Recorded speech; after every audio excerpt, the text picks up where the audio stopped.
How's it going, guys? And welcome to RC Cincy. Today I got a review for you guys. This is the E-Flite P-39.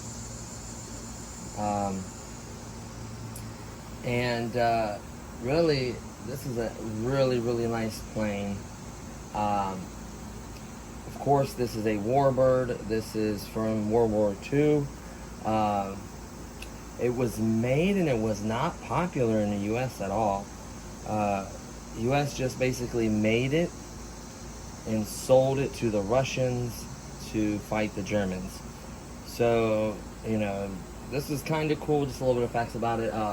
The motors technically were these exhaust vents. So this is the exhaust port, so the motor's back here. Here's your intake. And it had a dry shaft that would go between the pilot's legs to the front to drive the prop. So that'd be kind of scary, having a prop, you know, spinning 50,000 RPMs. Can you imagine if that drive shaft broke off or came undone? That would be sketchy. So they used it as a tank buster and you know, infantry support. It did, I think, have 2 machine guns right here, and then it also had the big I think it's a 30 mil round, or tank busting round that would literally can damage and disable tanks, other vehicles as well. You know, it can provide firepower, you know, for ground troops and everything. So this was the Russians absolutely loved it. They used it all through World War II. Obviously, we know how that ended. So I thought this was really cool. A couple other fun facts about it is this is E-Flite's best performing 1.2 meter warbird. All these 1.2 meters all use a 40 amp ESC and anywhere from a 850 to a 9 something kV motor. I think this one's, I think it's an 840 or 850.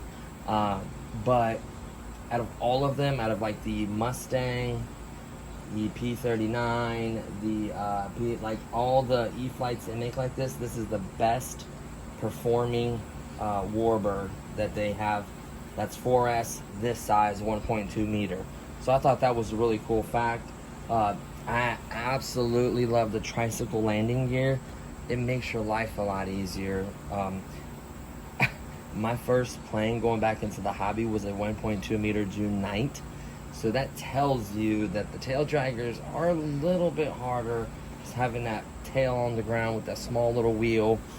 You have to watch the prop because it wants to tip forward on you and break the prop. It has a lot of torque steer. Well, this can have it as well, but it's a lot more violent when you're on that little back wheel using it for steering. A lot of them will share the like the June Knight uses one servo for the rudder and the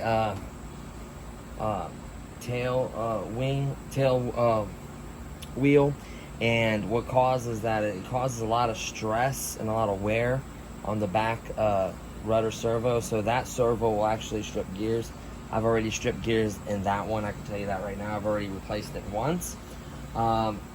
This one has a Y harness and has a separate servo for the rudder and then a separate servo for the landing gear, which I like, easier to work on as well. It does not have lights, being a 1.2 meter, they don't give you lights. Has a lot of scaled details. It says pat on one side, it's got the little teeth, little sharp teeth I guess, an 8 ball right here. Really beautiful finish. They have improved their finish tremendously on these planes. Pilot looks good. On this other side, I think it says walleye, I think, if that's correct. Walleye 2 8 ball. It's got a speed reading little antenna thing that what goes on one of these sides. I did not want to take that off and install it. Being just one on one side and on the other just didn't look that good to me, so I was not interested in that. All these stickers were pre-applied. This antenna is very easy to bend. You can see I've already bent it. You can just touch that up with paint. Everything else on this, I've flown this probably 10 times or more. This is from transport. This is actually never, I'll show you the underneath. This has never like been drugged or had the tip of the wing hit the ground. You can see that. You see a little bit of stuff on the wheels, like dirt and stuff, but not anything underneath. Even the tail, like none of it's been drug or hit. So see, like that, when I'm transporting it or moving around is when I hit it and like knock a little paint off. Other than that, like I said, I never had really any rough landings with it. It flies absolutely incredible. I love the tricycle landing gear. If you look at it, it's got like parts of other airplanes. So the wings look like, to me, like from a P-40, the wings are a little bit different, but like from here back, they used in a lot of World War II planes, they used to reuse the tail end. So this looks like a P-47 tail. See that, how it's rounded like that? It looks like a P-47. Basically the tail end is. So it has a lot of characteristics from other planes as well. I can't remember, I think the wings are even, I think maybe the wings are kind of exclusive. They look good. I love the shape of the aircraft and how it looks. They did this blue, I guess, to stand out. I wouldn't have minded if it was this green, kind of all matching. That would be, I think, a little bit better. But it's different, I guess. You do get a 3-blade prop.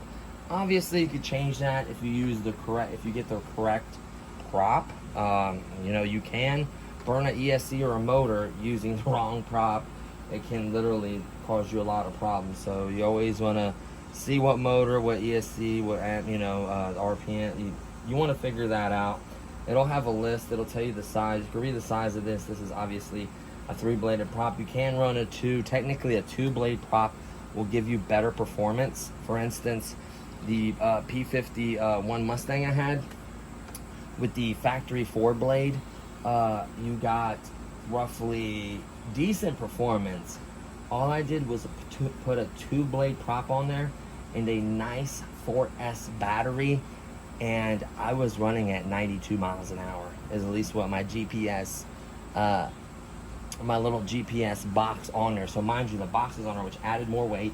With that box in there, it was doing 92 miles an hour. So if this is a better performer than the other one, this is probably at least 95, I'd say, a top end with a prop change. We will figure out the factory speed. That is important. I am going to put that device on there and give you guys a factory speed. We'll try out different batteries because that does make a difference. And then, of course, maybe changing it to a 2-blade, see how much of a performance difference you get. I know they have the P-39 Aircobra, which is like either yellow or different color schemes. And I don't know if they're sorting a 3-blade prop. I'm not 100% sure on that one. It's got these little nice little wheel skirts or wheel covers to hide it when it tucks the wheels in. Let me show you the underneath really quickly. And if you may notice, it does have split flaps. So split flaps are really nice because they hide really well. I have them deployed so you can see them much better. They do tuck into the wing, which I absolutely love. You see other vents and stuff for the motor to try to make it more realistic. It does have one drop tank that I do not use. It's nice and big.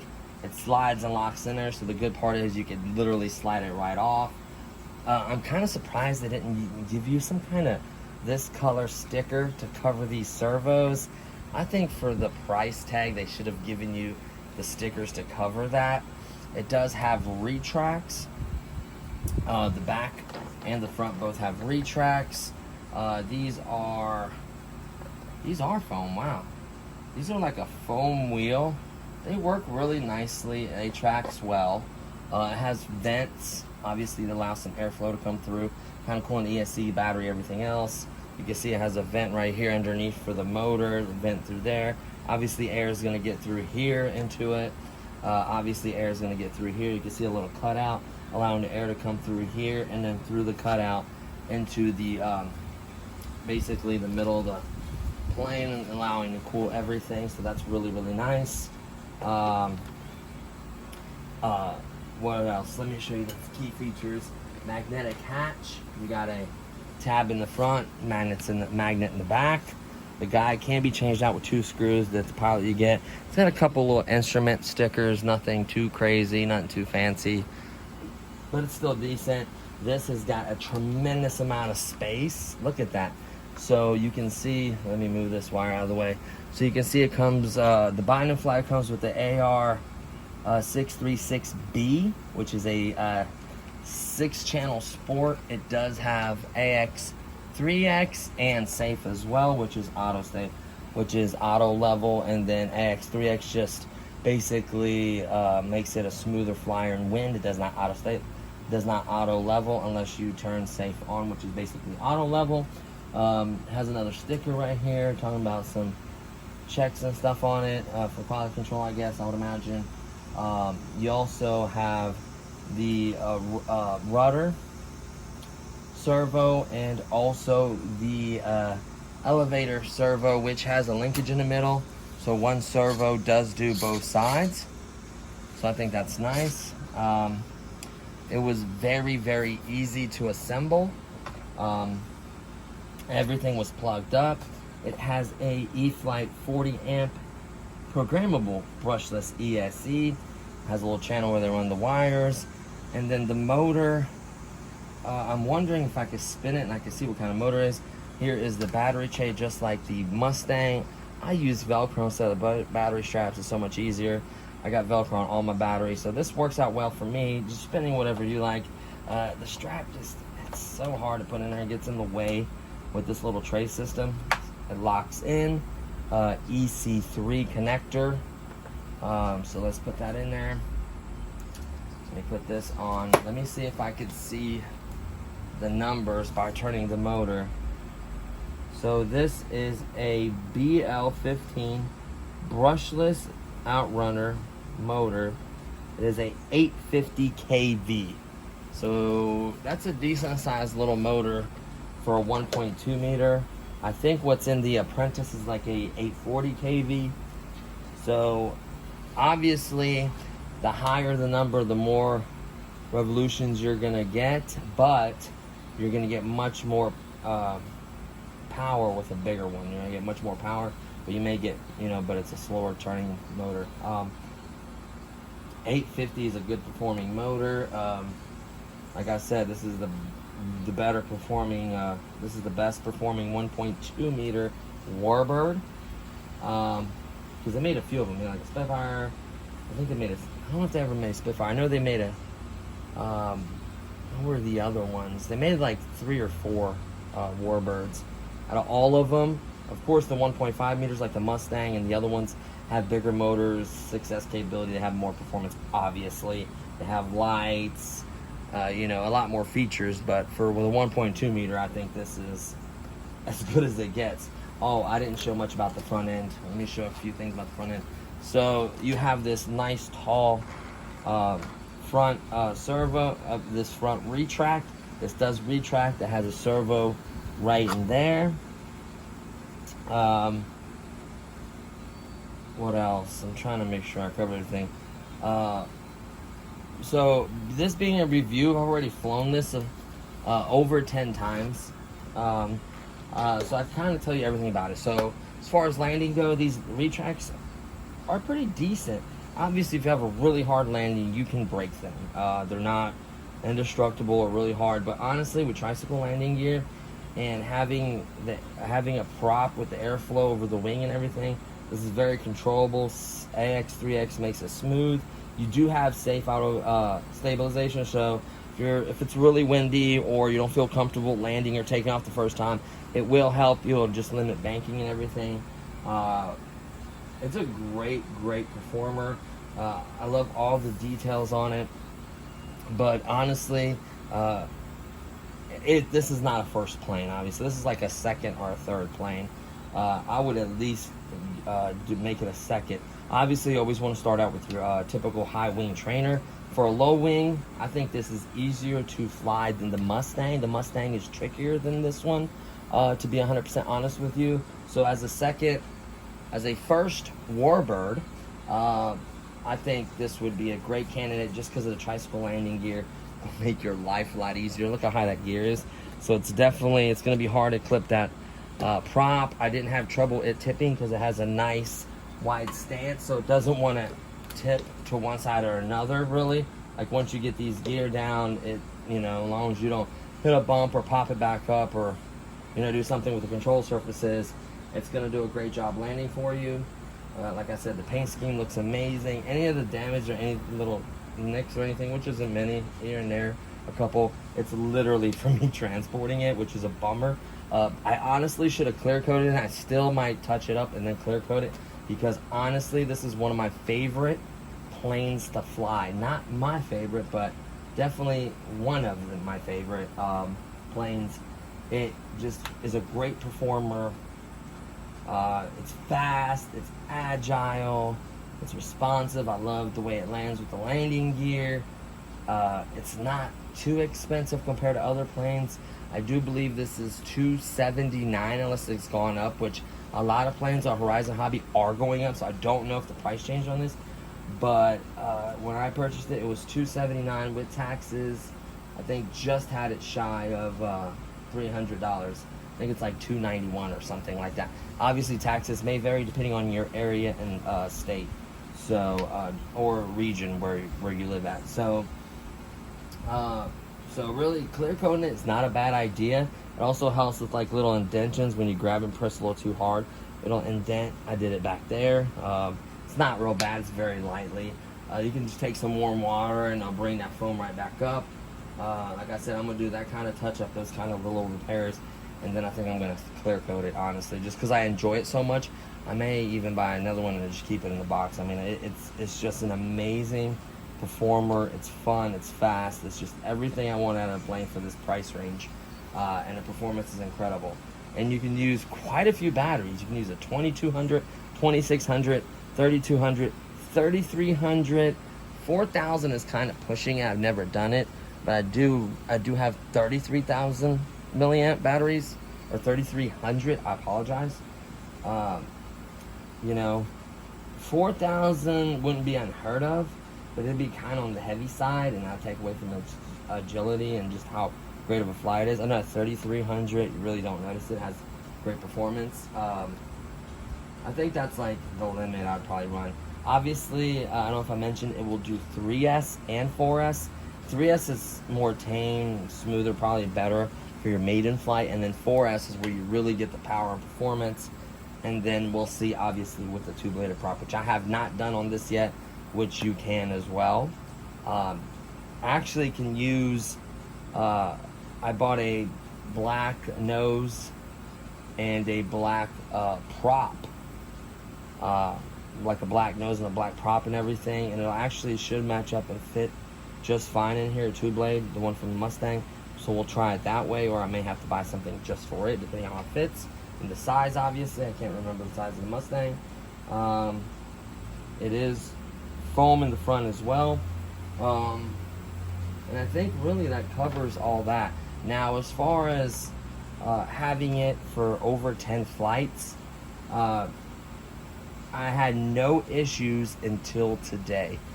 Today I went to the airfield, I flew it, it was a little breezy, did not care, it performed so amazingly well. I land, I'm using the rudder to slow it down, and that does add stress to it, but I wasn't expecting for basically the servo to be, the gears in there are basically stripped. So this is the servo you get with it. It is a Spectrum A330 sub-micro analog servo. Has a Y harness for, obviously it says rudder because that's what it's, the channel that it's plugged into to help it steer.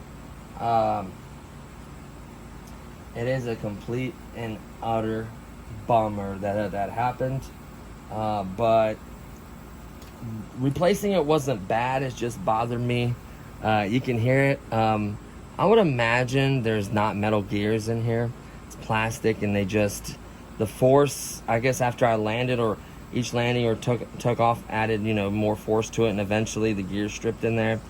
Probably once I landed, to slow it down, I was wiggling the rudder back and forth, and it was doing this, kind of slows it down, and I guess it put a little too much stress on it, and it just stripped the gears. So it would make a terrible noise when you plug this in. I'm sure you guys have heard that before, so especially if you're gonna buy a plane like this. So that was a bummer. Replacing it was not that bad. It was a lot easier than I thought.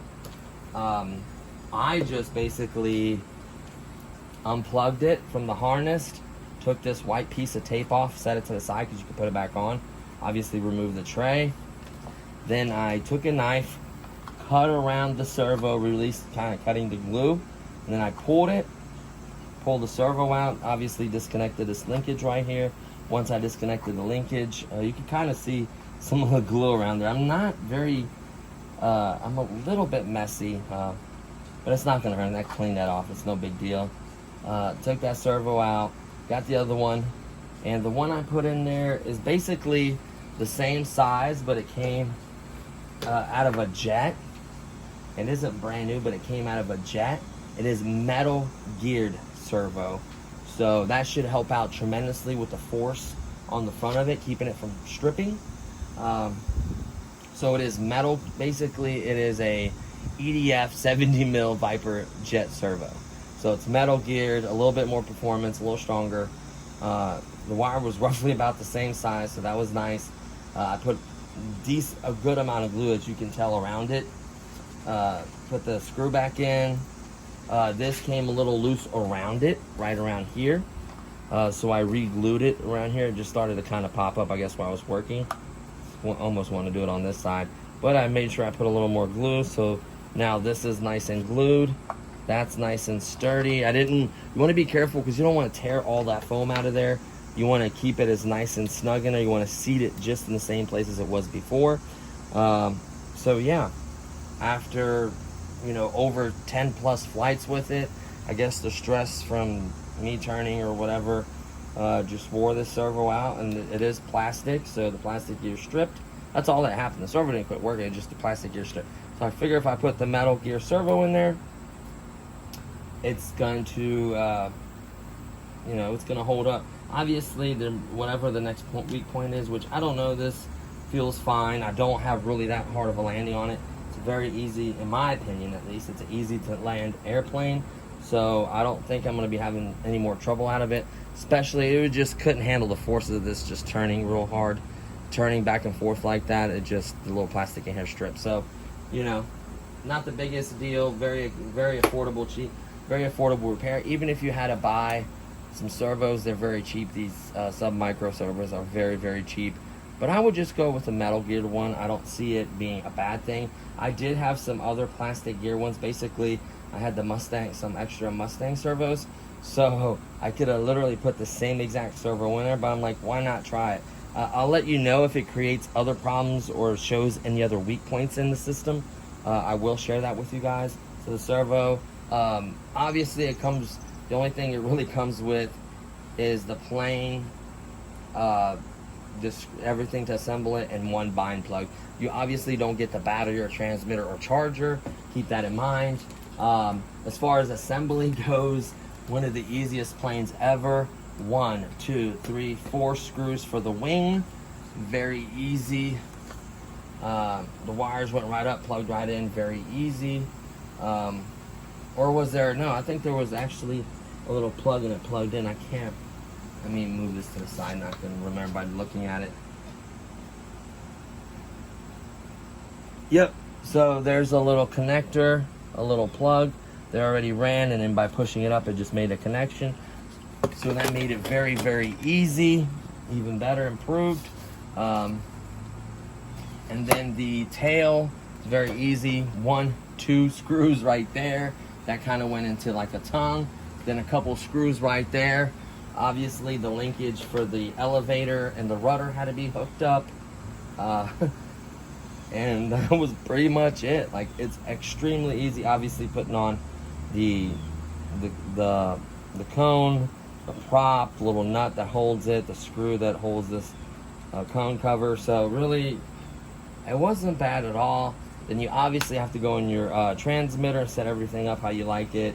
You know, it has a very easy page showing you, you know, the flaps you're supposed to set up, you know, yada yada, throttle hold, the timer recommends all that. So it recommends from a 2200 milliamp to a 3200. I've ran 26 and I've ran 3300 in it. So let me show you the batteries that I personally fly with. I mainly fly with the smaller batteries. I feel like you get, I wouldn't say more, obviously you don't get more flight time, but I feel like you, it's not as heavy and you get really good performance. Obviously these batteries will give you better performance because they're higher discharge rating. They'll let you draw a little more power. So what I mainly fly with is these two batteries right here. This one got damaged in a wreck a while back.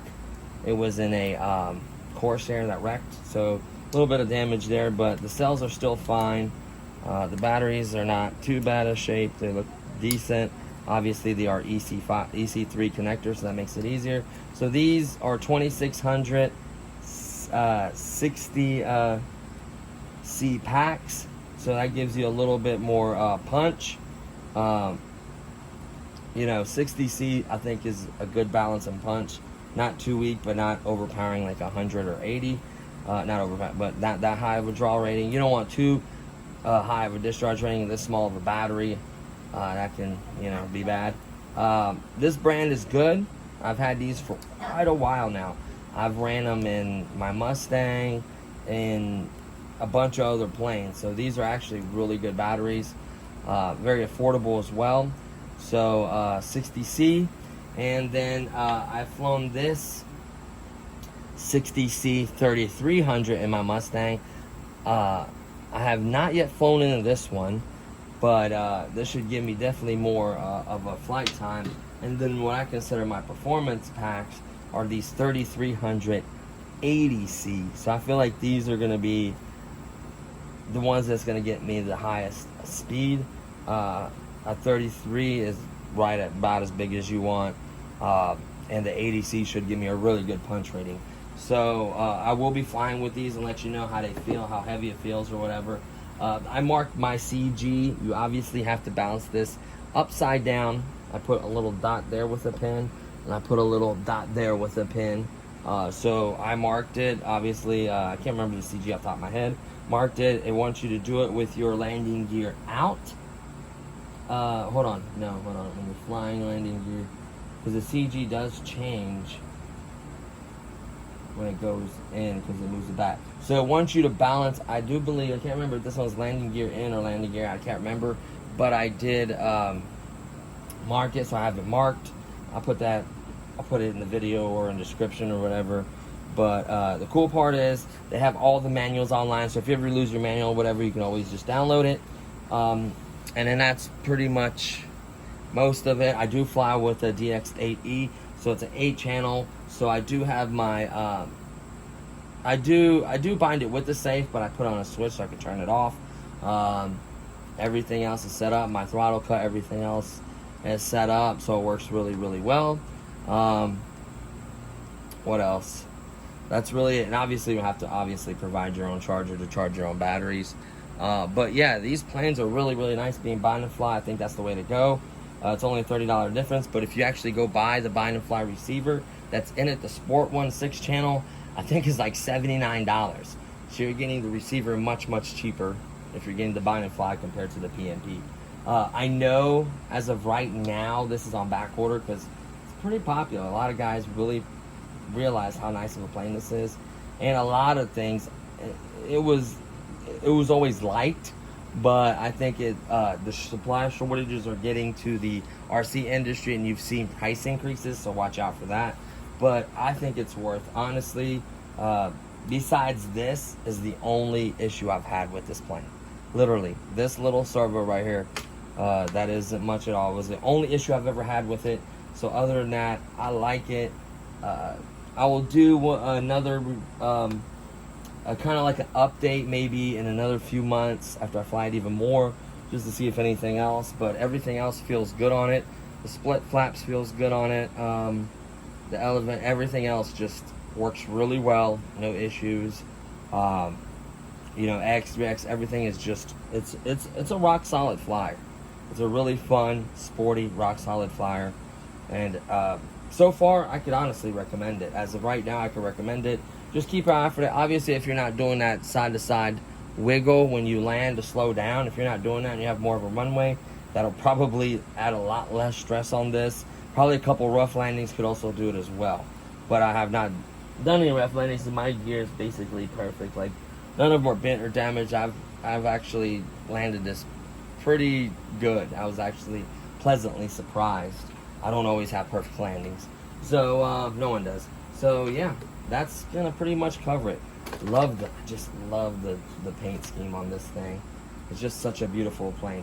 So that pretty much does it on this one. This is my overview of the P-39. There will be other planes kind of getting getting reviews after I've flown them and kind of seen what they're about and their performance and their quality and everything. I think that's better than just doing a quick unboxing and just sharing the information on it, which I still do, but this way, after a little flight time and some flights in it, it just kind of shows, you know, any issues that it may have. Or I could have a weak servo. You just never know, but that's just something to keep an eye out for. So that's gonna pretty much do it for this one, guys. Thank you for checking this out. Oh yeah, thanks for helping me break 8,000 subscribers. That means a lot to me. Thank you so much. We passed up 2 million views. So that's just mind-blowing to me. I'm very grateful. I never thought it would get to that point. But hey, that's absolutely awesome, guys. I appreciate it. So thanks again. And as always, guys, I'll see y'all in the next one. Peace.